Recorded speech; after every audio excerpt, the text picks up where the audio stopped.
Well, the Bucs made some power moves yesterday to keep the core of their Super Bowl team together for the 2021 season. After beginning the day with $14 million in cap space and ending with about $4 million, Tampa signed Shaquil Barrett to a 4-year, $72 million contract with a team-friendly $5.6 million salary cap hit for 2021, and then brought back Rob Gronkowski on a 1-year, $10 million deal. After bringing back Lavonte David and now Barrett, the Bucs have a chance to be one of the best defenses in the NFL again. So, Shannon, how surprised were you by all of this from the Bucs? Well, I'm very surprised because I believe both players could have gotten more in the open market, but clearly they value winning. They value the situation that they're currently in, Skip. As Lavonte David said, it feels like a family. And, you know, with Tom coming down there, you know every single year you're going to be in position to contend for a title. And that's what you can hope for. It's not like they got bad money, Skip. It's not like Tampa offered them $5 million. They got very good money. But I believe if you test the market, in order for someone to pry you away from that situation, they're going to have to overspend. But those guys say, you know what? I don't even want to get tempted.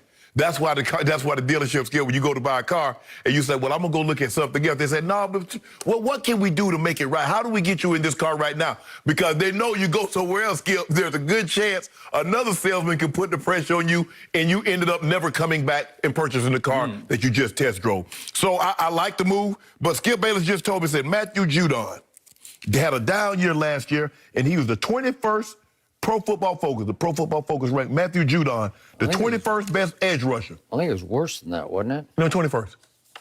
21st. He was 21st. Okay. That says 87th. I don't know. Go ahead.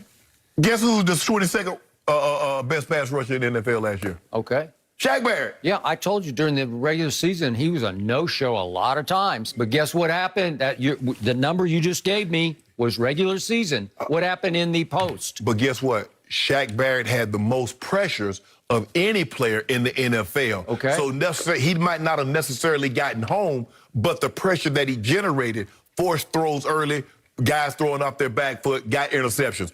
I love what they were able to do. It doesn't happen very often. A team wins the Super Bowl and keep all the players that they want to keep, especially the big ticket items, Skip. Normally those guys, they're gone.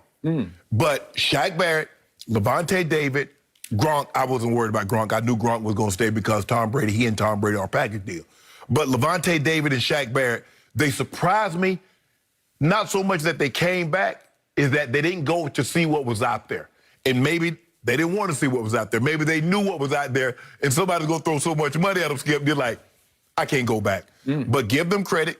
Give Bruce Arians, give Jason Light, give them credit, Skip. They kept this thing together at least for another year. It looks like they're in position to run it back, to be even better than what they were last year. So I like it. Both guys got good money. Lavonte David got $17 million in his first year, Skip. That's very good money. These vulnerable years, Skip, they're getting out of hand. But we talked about this last week, Skip. The NFL gonna change this because they say you violate the spirit of the rule. This is not what we intended to happen when we said you could add vulnerable years to the contract. So it's gonna be very, very interesting, but I'm a little surprised that Shaq Barrett and Lavonte David neither tested the open market, knowing that they could always have a fallback plan and go back to Tampa. So, are you ready to acknowledge I was right about this? Yeah. From the start, right? Yeah. And guess how much it won me? You realize it won me 5 more cases of due? I remember I think it was back on February 17th. Man, I don't care. No. You don't care about it? Let me guess. Let me guess. We got this. I think we do. Somebody's saying in my ear, we bet you 5 cases right now, they don't bring all 3 of them back. Right now, 5 cases. Done. Gotcha. 5 cases. 5 cases. Sorry. I just wanted to remind you because you just spew out 5 cases here and there, and I just keep winning 5 cases. I'm going to get it back. I'm going to get all of it back. Okay. So the point is, I believe in Tom Brady so much that I believed in his ability to make this happen. So his salary next year counts $9 million against the cap. That's kind of down in Cam Jameis range. You know, it's like... Skip, they just gave the man yesterday $20 million to sign. Gave who? Tom Brady. Yeah. Yeah. But I mean, it only counts $9 million. I know. Prorated. Yeah, that's good. But Yeah. I mean, he deferred a bunch of it. Skip, it's almost like you're supposed to get, let's just say for the sake of argument, you're working at people at you're working at home, and you're supposed to start getting paid in September. And somebody comes to you and say, you know, instead of just waiting to September, we're going to give you the money that you're supposed to start making in September. We're going to give it to you right now. How many people turns that down? That's what, Skip, stop pretending like Tom Brady is not getting paid. Tom Brady, they cut Tom Brady a check for $20 million, made his base salary like $6 million, prorate that over the 3 years, and that's why you got the $9 million. Tom Brady got money, got his money. Okay, but he was the best quarterback in all of football. He was better than Mahomes. He played better than Mahomes. The last he just game. did. The last he just game. did. No, he did from wire to wire. Stop it, Skip. All told, body of work from last year, he was better than Patrick Mahomes. The point is, well, how can Pro Football Focus said he was second best in the regular season and first best in the post? Pro Football Focus say a lot of things. Okay, well, I'm just saying you could take that to the bargaining table. To your bank. Okay, no, you could take it to the bargaining table and you could have held up Jason Light for ransom here. You could have said, hey, I'm worth more than Mahomes is worth. Is Tom Brady not worth $50 million? Yeah. Okay. Well, so he's taking a grand total of $26 million Right. for next year, deferred into the future, voidable years of contract. So he doesn't get the money up front because it only counts $9 million against the cap. Right. Okay, so $26 million, and Dak Prescott gets $75 million next year. Again, only counts 22.2, but there's a big difference between $9 million Brady and 22.2 Dak. Okay, so the point is, I loved what Levante David said when he signed, which was, to me, just as shocking, if not more so, than Shaq, because Levante David is the best cover linebacker in all of football. Yeah. I'm not saying he took Kelsey out of the Super Bowl, but he sure made it hard on him. He did a great job. He understood, Skip. He understood. I have help deep. I can be as physical as I need to be. I can take chances underneath because if he gets over the top, I got two safeties to help me. But so you talk about an athlete. Yeah. Oh yeah. Whew. Yeah. Whew. And then Skip. He knows I don't have to hold up long. I got Shaq and JPP and Sue breathing down his neck. Okay. So where's he going? So I love the quote 2 days ago from Levante David. He said, Tom is one of those guys who understands it takes a whole village to win. He does. That was the epitome of Thomas Edward Patrick Brady Jr., that quote. He understands it takes the whole village. Right. So it's not about Tom in the end. It's about the team, Yeah. the whole body of team, everybody, down to the punter and the kicker. Right. You all have to contribute or you're not going to win. True. So he understood, I've got to take less. In fact, if I'm Tom Brady, I take nothing, but I don't think the NFLPA would stand for that. Well, I think the thing is, Skip, like I said, all he did was just, he got his money now. They cut him a check. And you saw what Mahomes did. They turned his roster bonus, Skip, into a signing bonus. They're going to come back to Kelsey. They're going to come back to Chris Jones. And that's what they're going to do. The guys are going to get their money. They're just getting it early. I mean, like, man, I ain't got no money coming in until September. Oh, lo and behold, a $20 million check just fell out of the sky. That stimmy. See, Tom Brady got that stimmy early. I need waiting on my stimmy. I need to come on with that thing, Skip. I don't think you deserve Why I can't get no stimmy? Am I a taxpayer? Yes or no?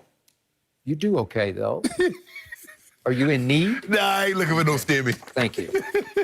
So the point is that Tom Brady this is what sets him apart from and above, let's say, Aaron Rodgers. To me, you say he's transcendent thrower of the football, and he is. Right. On just pure arm talent, he's way beyond Tom Brady. Brady's never even dreamed of having the arm talent that Aaron does. Right. But in the end, to me, Aaron has so much diva in him that it's always all about Aaron at the expense of the team. So he doesn't really understand how to be the leader of a team. And that's the reason that he got to one long ago Super Bowl. He did win it, but that's it. So he's got one Super Bowl, and Tom's going on 8 Super Bowls. He got a shot at 8 next year. Well, Skip, I think the thing is that Aaron has gotten better at being a leader. I don't believe I don't see as much finger pointing on the field as we used to see, because anytime somebody ran the wrong route, Skip, he was always Yep. And, you know, he's doing motions. But I believe he's gotten to become a better leader. Now, Skip, Tom, like I said, I think the greatest thing that happened to Tom was a sixth-round draft pick. When you're a first-round draft pick, Skip, there are certain expectations. There are certain, you know, you come in with like, I'm the guy. Yeah. They picked me first. Tom Brady said they picked me 199th. They did. And I was there. They probably had what? He was the sixth round, so they probably had 5 or 6 guys that were drafted in front of Tom. So what was Tom going to? How was Tom going to puff his chest out as a sixth-round pick? Aaron Rodgers said they brought y'all got Brett Favre, MVP. Y'all brought me in to come get him. So he had a different mindset. Tom never lost sight of the mindset that he had as a sixth-rounder. Humble. I'm just a part of the team. I'm a part of the guys. Let me do my job. I'm expecting everybody else to do their job. So I give him credit for that, Skip. There's no question he's there on the leaderboard. You know, they got tier quarterbacks. Yeah. When it comes to leader, he's in the top tier. So in the end, Aaron Rodgers is 1-4 in NFC Championship games, and this guy has a real shot at winning an 8th Super Bowl next year. Yeah. And then we'll see what happens after that. To your point, next year will be much tougher to keep the band together, as Tom said. But in the big picture, all these guys, to me, took a little less than they might have gotten on the open market because of it starts with him. They had fun last year. Yes. They were rewarded at the highest level for whatever sacrifices they made. Yeah. But it was so much fun for them that they all wanted to do it again. So